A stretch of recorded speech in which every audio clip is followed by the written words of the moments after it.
Hello అందరికీ, నేను మీ రాధిక. ఇలా మా సాధ్వి పడుకోవటం చాలా తక్కువ. చాలామంది తల్లి చంకలో కానీ భుజం మీద కానీ హాయిగా నిద్రపోతారు కదా. మా సాధ్వి చాలా తక్కువ. 1 ఇయర్ వరకు కూడా నైట్ టైం బాగా మేల్కొనే ఉండేది. తెల్లవారుజామున 3 కలా నిద్రపోయేది.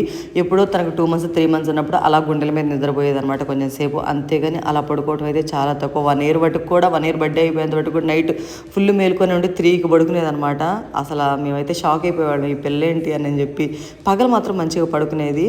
సో అలా నైట్ మేల్కొని ఉండేది అనమాట. తిను ఇంటి ముందుకైతే ఇలా బండి మీద తీసుకొచ్చి తాటి చేప, మామిడి తాండ్ర, మీలో ఎవరైనా గుర్తుంటే మాత్రం కామెంట్ చేయండి. 90s కిడ్స్ అందరికీ తెలుసు తాటి చేప అంటే, అందరూ చాలా ఇష్టంగా తినే ఉంటారు. ఇక్కడ మా సాధ్వి అయితే ఏడుస్తూ ఉందన్నమాట. వాళ్ళ తాతయ్య బయటకు వెళ్ళారు. సో ఎవరైనా బయటికి వెళ్ళటం లేదు, ఇంక ఈట్ చేసేది నన్ను కూడా తీసుకెళ్ళమని. మీరు ఎవరైనా గుర్తుంటే మాత్రం తాటి చేప మీరు ఎంత కొనారో కామెంట్ చేయండి. నా 10th క్లాస్లో కూడా నేను 2010 ఆ టైంలో రూపాయికి 2 తీసుకున్నా. అసలు అలాంటిది ఇవాళ అది 100 రూపాయలు అయ్యిందనమాట. మీరే